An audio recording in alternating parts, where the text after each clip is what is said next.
Evolutionary.org presents Evolutionary Hardcore Podcast with your co-hosts, Steve from the American Underground and Mobster from the UK Iron Den. Get ready for the most hardcore and underground info in the industry. And here we go. 10, 9, 8, 7, 6. Morning, everyone. Evolutionary.org Hardcore Podcast coming your way. This is episode 134. Today we're doing Jason Huh. I got Stevesmi, myself, and I got the Mobster here. What's up, buddy? All good. Wet and rainy, but we're going to heat things up with this one today. I think there's a bit of fire in this one, I reckon. So today we're going to be talking about Jason Huh. He is a extremely massive bodybuilder. He's an online fitness guru, personal trainer, and he is a businessman. He's got quite a big Instagram following. He's got over 700,000 followers. When you have that many followers and you've got that many connections and networking, you can basically sell pretty much anything to anybody when you got that many people following you. So that's pretty much what he's today been doing. He has quit bodybuilding. We're gonna kind of get into that in a little bit.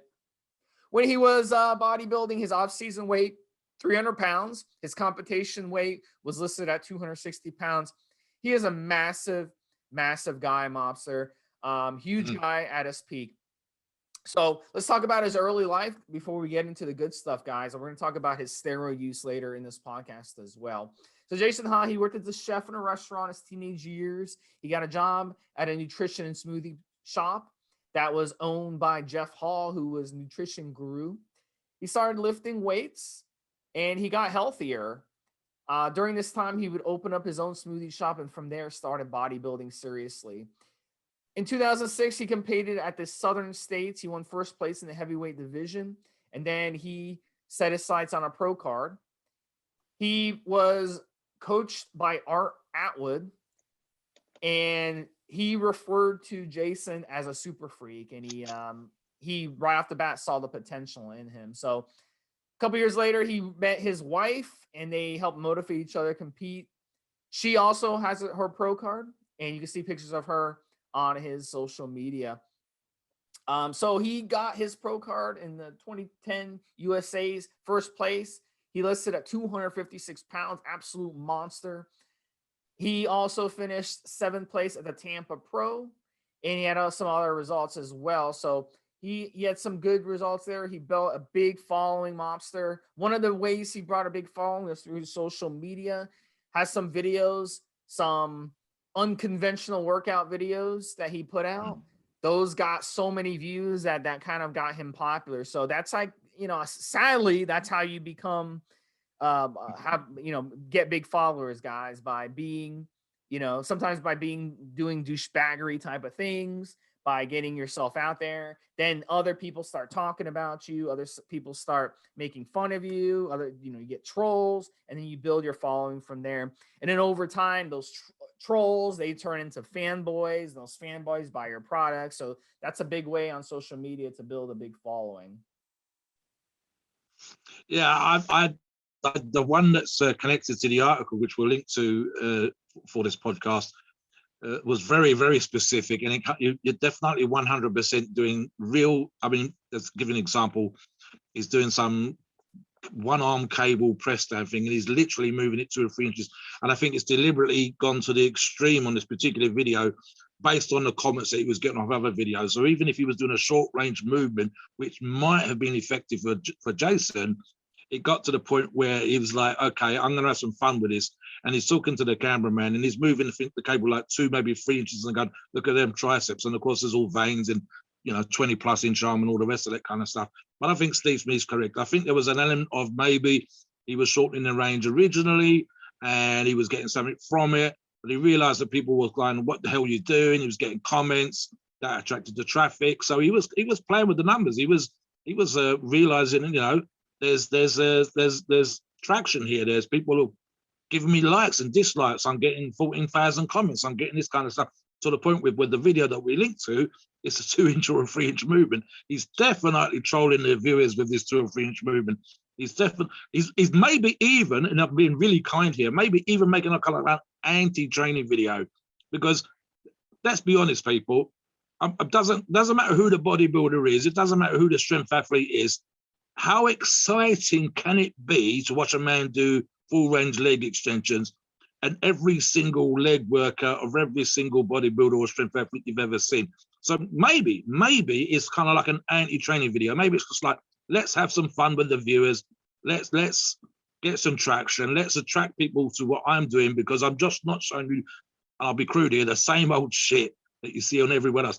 The only exciting thing when you're watching these other videos is going, just how freaky a monster that particular person is, just how well developed the legs are. But at the end of the day, there's only so many ways you can do certain kinds of movements. And, you know, unless you're a fanboy of that particular person, it's kind of boring. So even if he wasn't trolling, it kind of was. And it ends up being a kind of fun video just for the sake of it. To be fair, it's a little bit boring, because there's only, I can only watch so many minutes of some guy doing a 2-inch movement and having a bit of fun with it. So it's one of us. He should have just said to the camera, listen, guys, I could show you how to do this, but let's just fuck around. Let's have some shit. Let's get some traffic. Come and hate if you want to hate, love if you want to love, whatever. You know, back to you, Steve. Yeah, so one of his big businesses he started was Steel Supplements.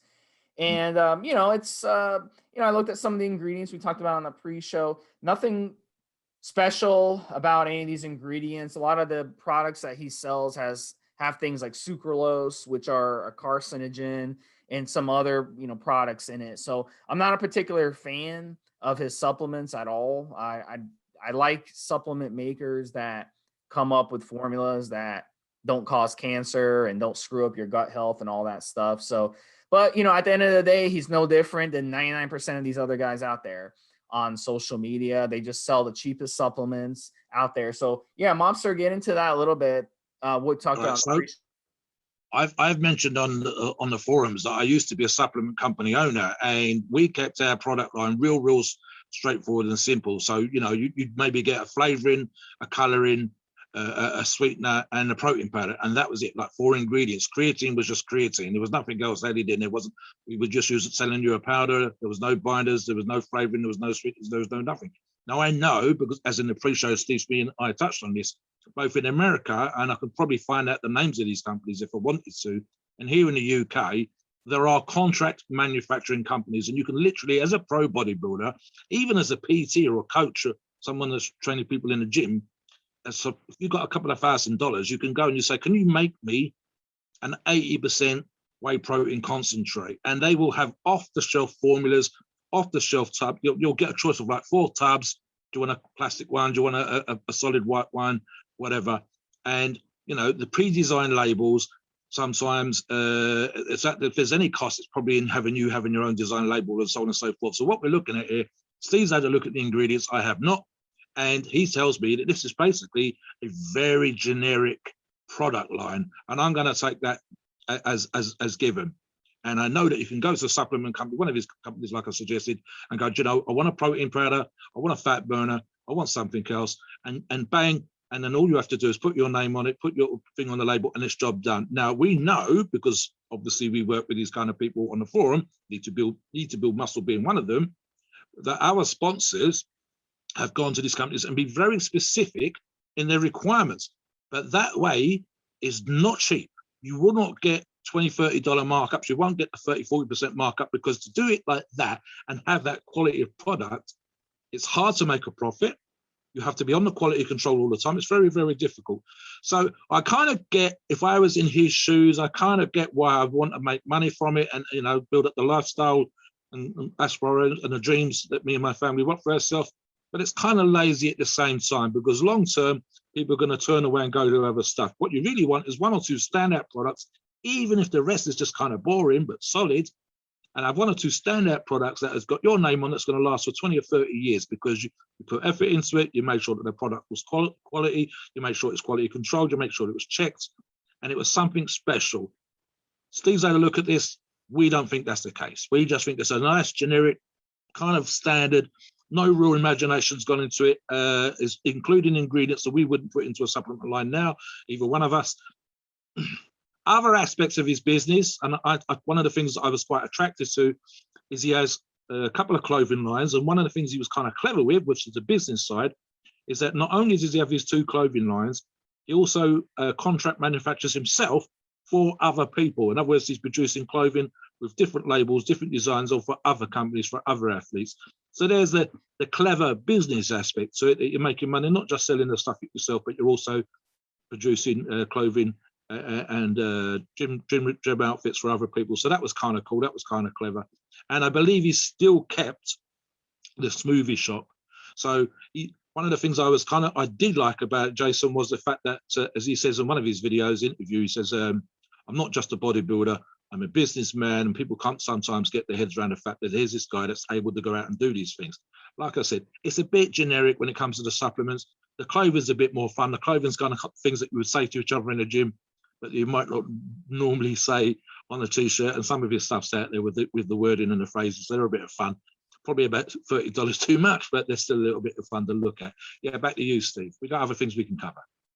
Yeah, let's get into his nutrition. So he has actually a video out there, Mobster, that shows, it's actually a cool video because it shows that him spending a lot of money on a small budget, basically buying a bunch of groceries on a small budget. So, and one of the things he bought was eggs, and you can buy a carton of eggs, good quality eggs, really anywhere, for not expensive at all. But if you want good quality eggs, it's probably going to cost you like $3. You can probably find eggs like for $3.50. You can buy a dozen eggs, large eggs, for about $3 or $4.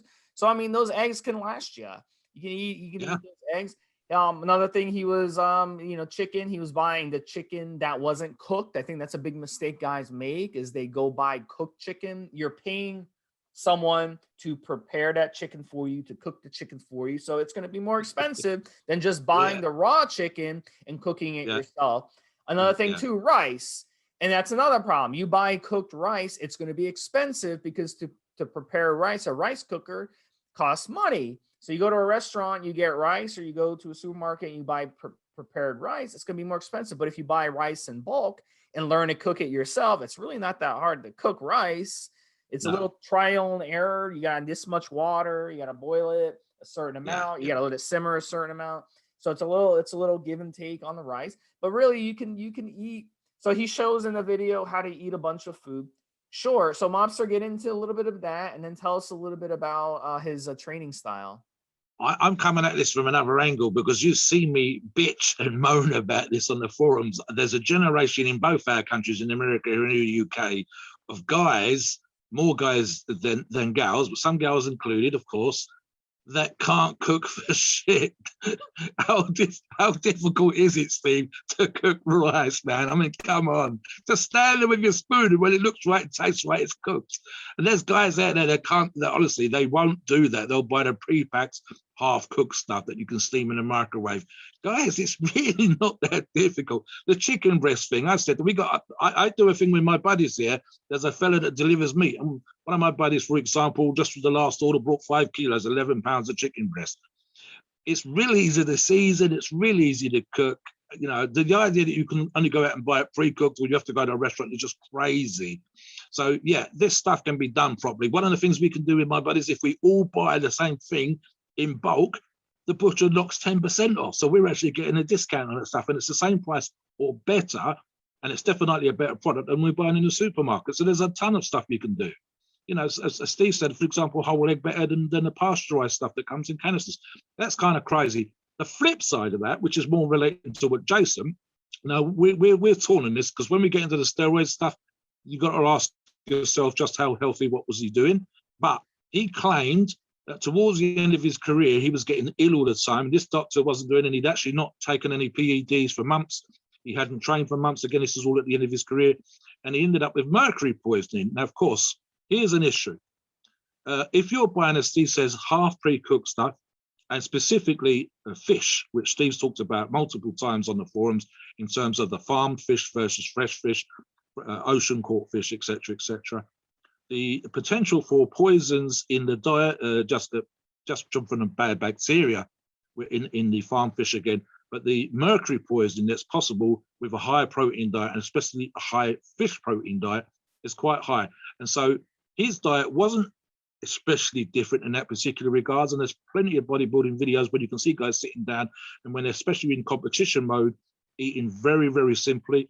And that would quite often a plain white fish, salmon, chicken breast, rice, as Steve said, and a few other bits and pieces out there that are real simple approach to competition diets. There is a different way of doing it, of course, but it's just easier to be simple. And the potential then for mercury poisoning, which is what he claimed him and just family members also had, ended up being an issue for Jason. Again, as I say, just as at the end of his career. So yeah, guys, there's a million videos on YouTube that teach you how to cook. You've got no excuse. There's plenty of ways of going out, as Steve says, just buy in bulk. If it's a question of cash, buy in bulk with a buddy. Split a bag of chicken breast.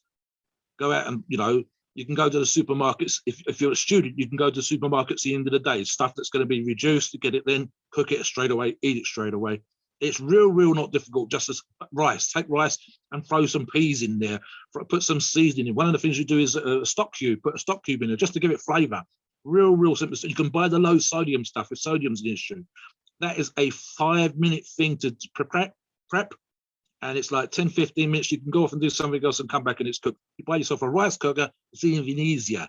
You can buy a slow cooker and have stuff cooking it all day while you're studying, while you're at work, and come home to a cheap meat, cheap vegetable, cheap carb source meal that tastes amazing because you put some seasoning into it, because the slow cooker's brought all the flavors out and everything else. There's apps. I mean, honestly, I'm an older guy, but come on.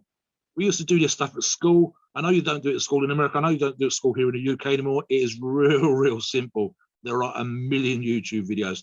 Don't be lazy. And like Jason's proving, I believe the video that Steve's referring to is like a $50 video. How much high protein and bodybuilder type food can I get for $50? How much can I get for $100? You can get shitloads. Don't buy the sugary stuff. Don't buy the peanut butter and jelly. Just buy lots of chicken breasts and sweet potato and get to work on the seasonings. Make your own sauces. We do touch on this stuff from time to time on the forums. But I see an awful lot of young guys. Come on, guys. This stuff's real simple to do. Real simple. Back to you, Steve. Yeah, and we talked about it on the pre-show. It appears that he's quit bodybuilding, and Mobster and I had some theories on this. One of the obvious things that was leaked or he had talked about was he wanted to spend more time with his family, and that's understandable. A lot of people do that, but I just think is one of these situations where he just used bodybuilding, got a lot of followers, and now his business got off the ground. And now from there, he can just milk that really for the rest of his life. And probably, for the rest of his life and most of his kids' life as well. So probably makes a lot of money selling supplements. A supplement, you have that many followers, you could probably bring in, solid 10, 20,000 a month net profit. When you have that many followers and you have these types of supplements that guys use and then they buy every month. You get them on a recurring thing where they're buying the supplements every month. So, that's what I think. How about you, Mobster? I'm going to go with some of this as well, Steve, just as a way of thinking this stuff out. So, for example, right, let's say I sit here talking to you now and I've got 500, 600, 700 followers on my Instagram. I ain't making shit. So I can put on what I like, do what I like. Take pictures of flowers, take pictures of ducks, take pictures of my walks, take pictures of me in the gym. The pictures in the gym always get more traction, but I can put what the fuck I like on my Instagram, but it doesn't really matter. Now, if I get 710,000 followers, which is the number that he had the last time I looked, suddenly there's a business opportunity. The problem for me, and I think for Stevesmi as well, is that we go, do we follow the money and do we kind of give up something of ourselves? Do we go, do you know what? I just want to make money. I don't care how I make it. I'll sell as many t-shirts, as many cheap generic supplements, as crappy cookie cutter type training programs or whatever else, because there's the money. We did a previous podcast where the guy made $2 million in a year, so what the hell, and paid an assistant 10% to do all the work. So you got $200,000. When you've got 710,000 followers, there's money to be made. And one of the fellas that we did in the previous podcast wanted, there was a link on his Instagram page. Contact me to find out how you can make 6 figures. Yeah, doing what you've done. So the argument then becomes you sold your soul. Now, really, it's kind of annoying, right? Because to my way of thinking, this is a short-term view. Yes, you will make money, and if money is your thing, fill your boots. But it's a long-term. I want to be the kind of guy that people, I mean, my nickname on this podcast and on the forums, and on pretty much every forum I've ever been on, has always been Mobster. It's not a gangster-related thing. So you get to the point where at some point, having lifted for as long as I have and trained for as long as I have, they know who Mobster is. Now, not everybody remembers my actual name. Often as not, it's on the forums as well. But it means that the person you spoke to 20 years ago is the same person you're speaking to now. It's not a guy that's chasing the money. I make enough money doing other things not to have to do that. I have a reputation based on my brutal honesty. And it's the same brutal honesty you got 20 years ago. How about us, if I'm doing what we're suggesting here, I start out brutally honest, and you kind of get to rely on the fact that you know you can trust what I say. And then at some point I change and just go for the cash. I get 500,000 followers and I start selling you bullshit, bullshit, bullshit. And because you always knew me as an honest guy for 20 years, you start buying my bullshit. Now my reputation ain't worth shit. My products are barely okay. My t-shirt falls apart after 5 minutes or whatever else, but who cares? I've got £100,000 in the bank. I've got $200,000. So yeah, we've been approaching these last few podcasts from the bad boy thing. So the element here is, can we say Jason is 100% chasing the money? No, but it does kind of seem that way. And I think you mentioned it in a pre-show, Steve, that you've done some research, same as we always do for this podcast. And one of his very close personal friends is probably one of the biggest bullshitters on social media.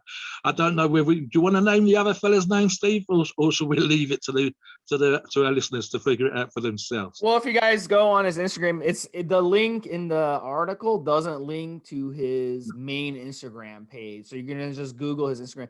No, I don't want to name the guy. Fuck that guy. But yeah, one of the guys he has is like number one. The guy's like a number one douchebag ever in human history.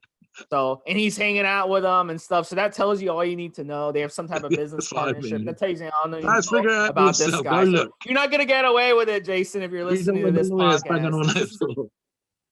This is evolutionary hardcore, bro. You can't. You can't get. Yeah, we're not your naive, like 18-year-old followers on your Instagram. You're not gonna get away with that type of bullshit on here with Steve and Mobster.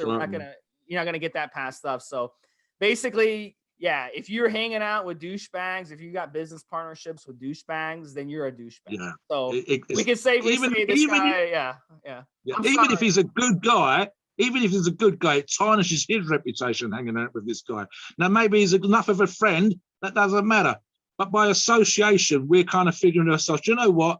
His buddy, which is probably the number one bullshit on social media, has made a lot of money and got himself a huge amount of traction on the basis of creating a bunch of false premises and situations that he was paying for them to look so great. I'm talking about girls and cars and all that kind of stuff. All not paid for, or paid for just then and there, and not brought out of the millions that he was claiming that he had, and so on and so forth. So even by association, it looks bad. I've got buddies that are not great guys, but by association, do I hang around with that guy? Yeah, maybe. But then does it tarnish my reputation a bit? Yeah, possibly. Some people are going to turn around and say, "How he's hanging around with such or such a person." I don't think you have a choice. Living where you live, I don't think you have a choice. It's not like you live on an island, so you're stuck with them no matter what. In my situation, as an example, right, the whole bodybuilding thing, instantly, as you know, just because we guys and our listeners, just because we go to the gym and lift weights, and if we get the vaguest inkling of a muscular body, hey, you didn't work for that, you took steroids. Hey, forget the fucking 20 years before I took steroids. Forget the fact that I'm eating chicken and rice like we discussed earlier on. The fact that I'm going down and doing the grind in the gym, it's all steroids, obviously. It has to be all steroids. No. And that's just by association with us, the fact that we go and lift weights in the gym and we've got muscular physiques and we're strong. It's the same thing right here, guys. But we're looking at some of the things that he produces. We're looking at the ingredients in the product line. We can admire him as a businessman. We can admire him for making money. But maybe there's elements in there that says, you know what? He's kind of gone with some sort of template become a great bodybuilder, get yourself a certain amount of followers on Instagram, get to the point where you can make some money, quit the bodybuilding, go off and live in the Ritz-Carlton with his wife and kids, which he does, which is a fantastic thing right there. How does he afford to do that? He's affording to do that by selling you stuff like that. And some of the things that he sells you are meh. They're just not that great. They're just not that special. Maybe he's not claiming that they are. Fine, whatever. And then you're hanging around with this douchebag who we won't name for the fear of getting solicitors and lawyers banging on our door, because we don't want none of that shit. The only thing I would say, and I'm trying to be positive at the same time, and I'm reminded of something about Arnold Schwarzenegger way back in the day, is that when you train like we train, when you get to any kind of level that's worth a mention, the energy that you're able to put in the gym can be applied to other things, whether it's working as an employee for McDonald's, you could be the #1 guy on the burgers, whether it's Arnold used to go to night school, I believe it was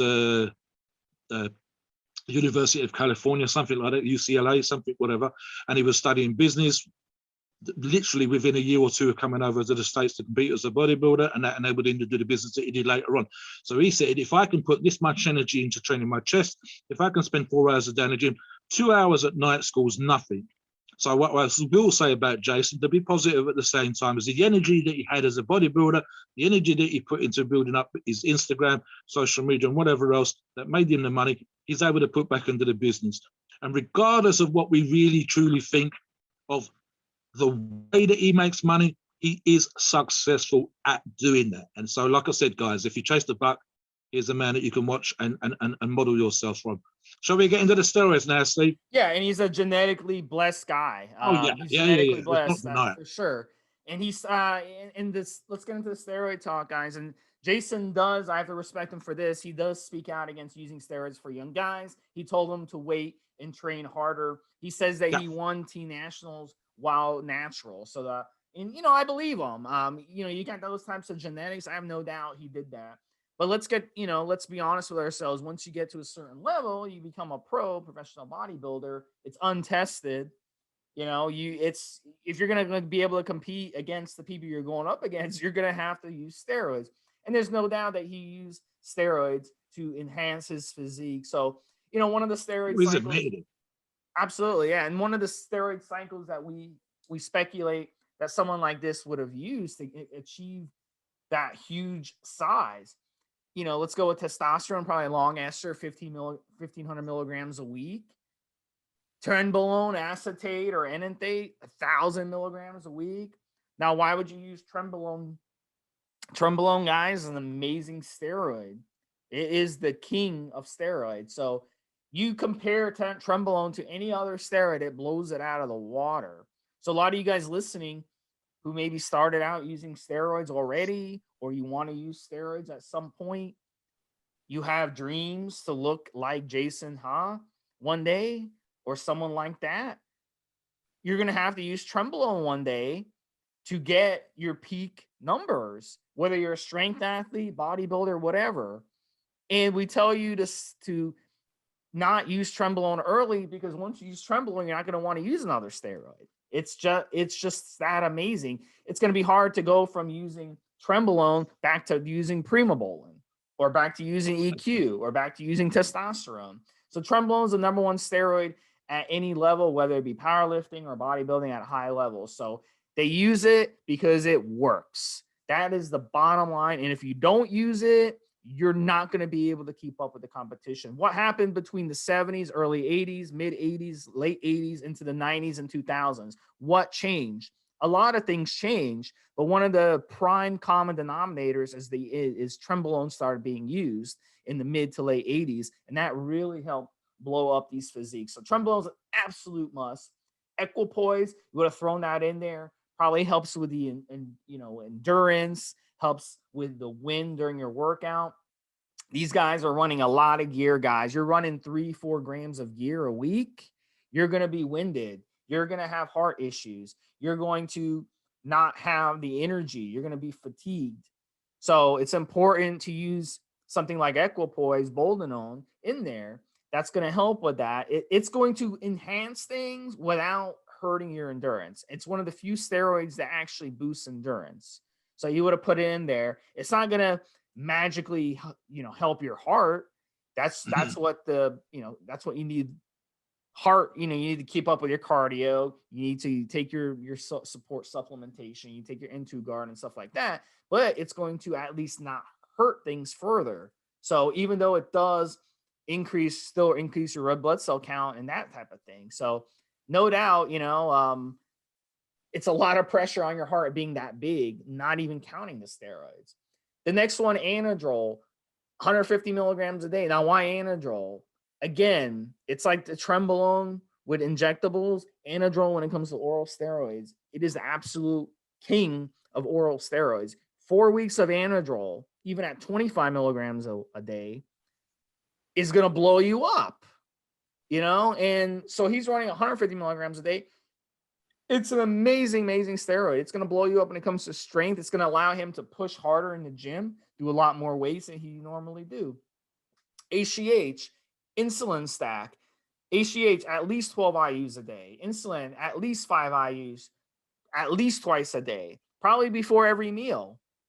He's probably eating, 6-7 meals a day. He's going to try to get the insulin at least before 3 of those meals. And then he's going to run tons of HGH. HGH is going to help him grow that massive size along with the insulin. When you're running that much HGH, you need to tank your blood sugar back down because the HGH is going to cause your blood sugar to rise.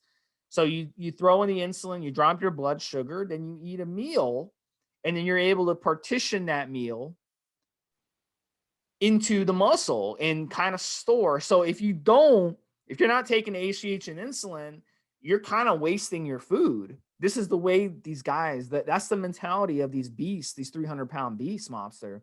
It's a waste. It's like, oh, I'm going to go eat a meal. Oh my gosh, I forgot my insulin. Oh my gosh, I forgot my HGH for the day. That will ruin your day. You know what I'm saying? It's like, oh my gosh, I'm going to waste this meal. I'm eating this big meal here with 100 grams of protein, 120 grams of protein, carbs, fats, and I don't have my HGH. I don't have my insulin. Oh my gosh, this is the way these guys think. It's an obsession. It's a bigorexia. So I guarantee you, Mobster, it would be like you not being able to power lift. This is how this guy feels. If you take away his steroids and you take away his 100% dedication to bodybuilding, that was a huge sacrifice that he did. If he truly loved it, if he loved it, and to get to that level, you have to have that bigorexia. You have to have that mental fuck, like of, oh my God, I lost 5 pounds. Oh my God, it's the end of the world. That's the way these guys think. And I went through that myself. And it's hard. It's hard to one day just lose it. And I guarantee you, he had to go through went through depression. Don't let anyone tell you that this guy is happy being a father of 3 kids and being a husband. Because trust me, I guarantee you, if he could take a time machine, he'd go back in time and never get married, never have kids, and stick to bodybuilding. You have to have that mentality. There's no way he could have gotten 300 pounds that lean, run those steroids, sacrifice himself for a plastic trophy if he wasn't addicted to bodybuilding and loved it so much. There's just no way. So I don't buy it. I don't buy that, he's in life. And I know people like this, man. I know people like this. They're married with kids. They fucking hate their life, but they won't admit it, but they hate their life. So yeah. I'm gonna start. First off, guys, don't forget, whenever we talk about these things, and this cycle is a very good example. This is 100% not a cycle that great vast majority of our members on the forums or our listeners need to do. It's over 3 grams a week of testosterone in various forms. So don't think that you're going to turn into a 300-pound beast doing this unless you've got Jason's genetics. It's not going to happen. If you're normal guys, you don't need to be doing 1.5 grams, a gram, another gram, and 750 milligrams of Anadrol or more. That's more than that per week. I mean, these are just crazy amounts, especially with, I see the Tren and the Anadrol. Those are harmful if they're played with for more than certain periods of time. In terms of Jason, again, this is one of those what I've described in previous podcasts as rolling the dice. This is a guy that was winning, that had a world-class physique, and so for him to do this thing, even for a short period of time, was worth rolling the dice for 100%. Now, in terms, let's have a very the testosterone cypionate 1500 milligrams a week. Yeah. Train at 1,000 milligrams a week. Yes, but not for long periods of time, guys. Especially unless, and even with his genetics, I wouldn't want you doing a gram a week for weeks and weeks and weeks. I'd keep that reasonably short. Equipoise 1,000 milligrams a week. I actually looked at the rest of the cycle, and in some ways, Steve, this is actually a moderate cycle for a professional bodybuilder. We've seen, we just did the one on the death cycle where the numbers were absolutely off the scale. And in some ways, this is actually kind of moderate. Like, for example, the 12 IUs a day. We know, because we've done podcasts on this before, we do this kind of research, that 30 to 40 IUs is not unusual. I mean, it's extreme in real terms for most guys, but it's not unusual for pro bodybuilders. So at 12 IUs a day, Jason was actually erring on the side of a lower man. This is almost a sensible cycle for a professional bodybuilder to do, because again, if I'm making $200,000-300,000 a year, if I'm a professional athlete on stage, if I want to win the big titles, plastic or otherwise, as high up maybe, and it didn't happen with Jason, but high up as I say, the Arnold or the Olympia, then it's all this kind of stuff's worth it. You like when a pro football player goes onto the field and he knows he's going to be hit by a 300-pound athlete coming in the other direction. The $10 or $20 million a year that this top athlete's getting kind of makes that impact, that getting crushed, that maybe risking a hip or a knee or an ankle injury or whatever the hell happens to these guys when they're getting smashed into on the field, adding or otherwise, it makes it worth it. As long as you're not getting killed and you're not permanently damaged, it makes it worth it, because you can go away, go to the hospital, get fixed up, hopefully come back again and play the game again in the future. $30-40 million guarantees you money for life if you're sensible. So with this kind of level, the followers that he had, the profession that he was trying to make for himself at the time, and even now, arguably, a cycle like this was almost worth it, and it's bordering on moderate for a professional bodybuilder. In terms of what Steve says about the other aspect, I agree again. It's hard sometimes. I mean, look, here's the reality is for people that go to the gym, the great and vast majority of people, especially with their New Year's resolutions, last very rarely more than 3 months. Once you get to 3, 6 months, 9 months, 12 months, most guys are in the game for life. Now, even if they have a little bit of time out and come back in again, we see this on the forums. You know, I've trained off and on 10 years, off and on 5 years. I don't always understand from my own perspective what off and on means. I'm like, what do you mean you had time off? What the hell? But yeah, in reality, this is someone that knows the gym, can go to the gym anytime, will train on and on, pretty much off and on for the rest of their life, right up to the point where they can't lift weights or you know, they're just old or whatever.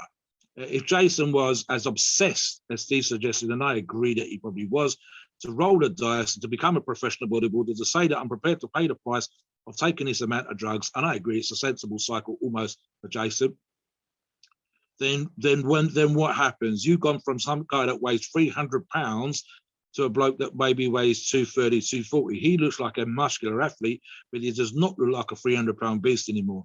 And I'm just thinking of a recently retired top professional bodybuilder who won Mr. Olympia, and you can work out who that is, guys, easily, who's dropped 20 pounds right now, 30 pounds, I believe, from his Mr.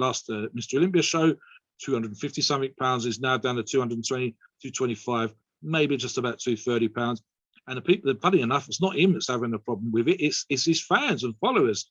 Why they expected him to carry on looking like a top professional bodybuilder when he retired from the sport, I don't know. He's only been doing this now for, what, 3 months, Steve? Because the Olympia was so late last year. 2020 Olympia so late. He's only been retired 3 months, and people are trying to struggle. They're struggling with the fact that he's dropped 25 pounds. What the hell, guys? He's retired. I won't weigh 320 like I did this morning in 5 or 10 years' time. Get your head round it. So there's an aspect there. But I think, which Steve didn't really touch on, and we talk about this again on the forums, for some guys, being on this amount of testosterone is Superman stuff.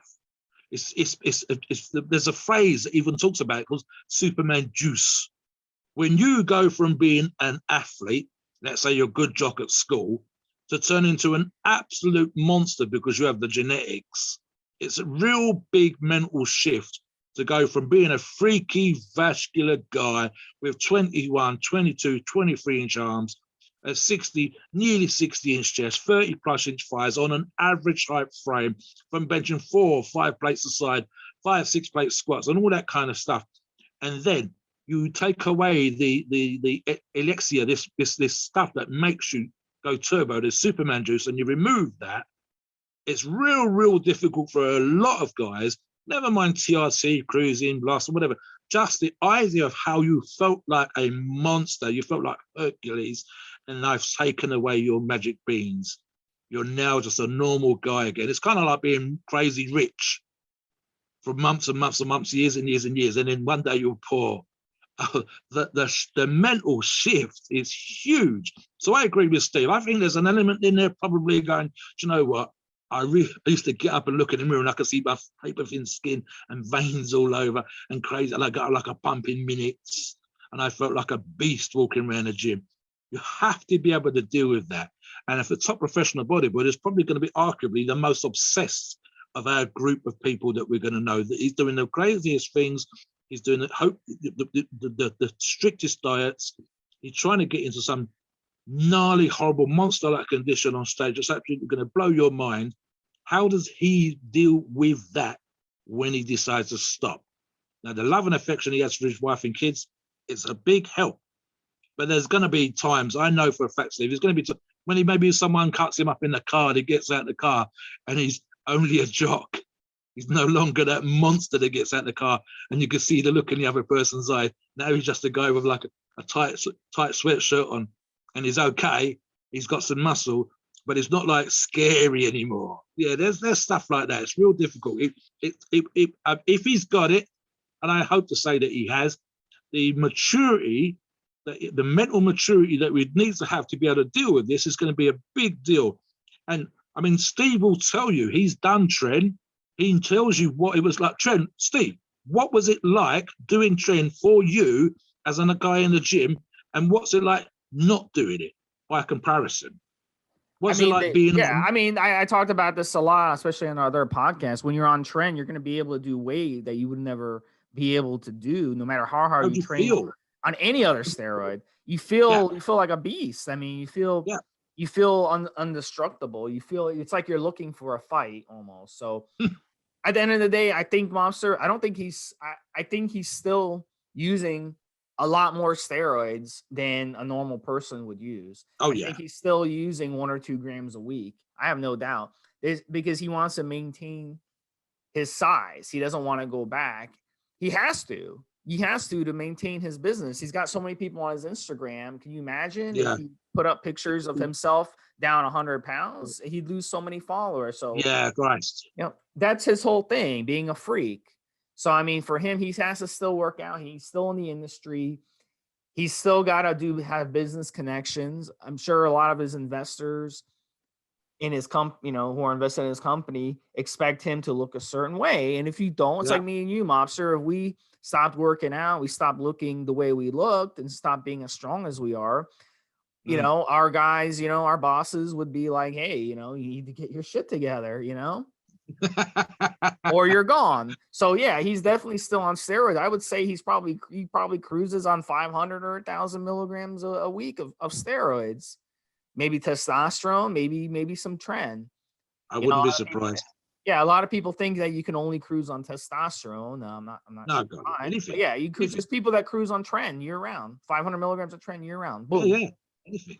People it's not ideal, but anything is possible. Yeah, of course. Yeah, absolutely. Or EQ or any of these steroids. So, he probably runs Anadrol here and there, some Anavar here and there, maybe something like that.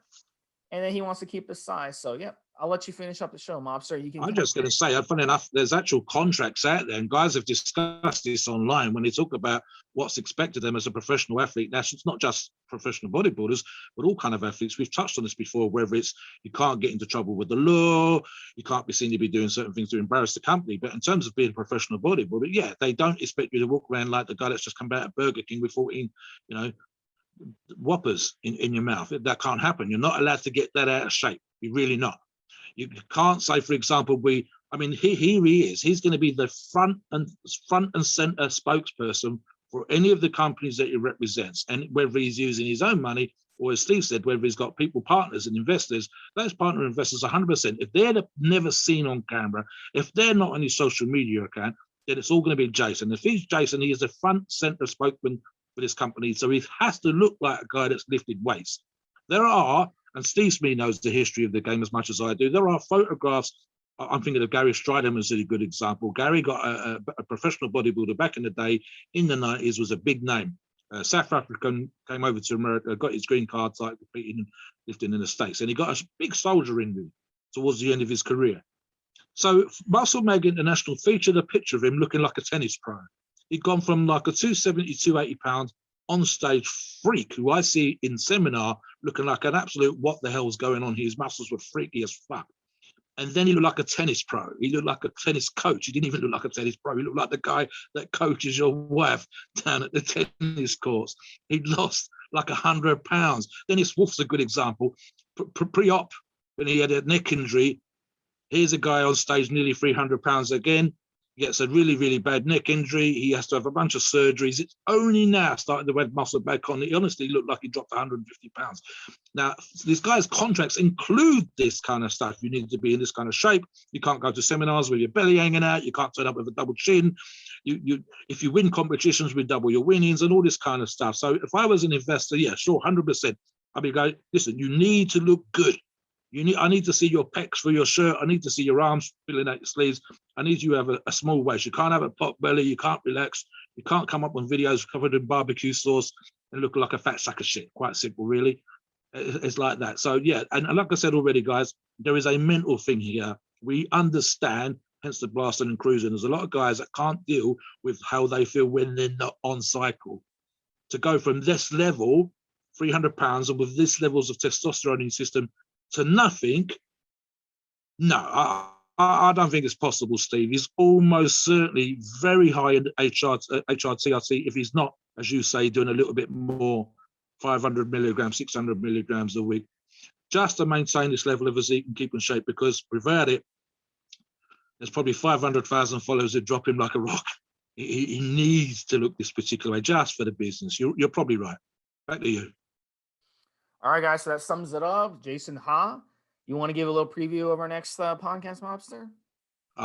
The easiest preview and hint of all time, Mr. Fake Weights. And he could bite my ass if he doesn't. All right, yeah, we'll talk about it next week, guys. Talk to you guys next week. We'll have another great one. Take care, buddy. Speak to you soon.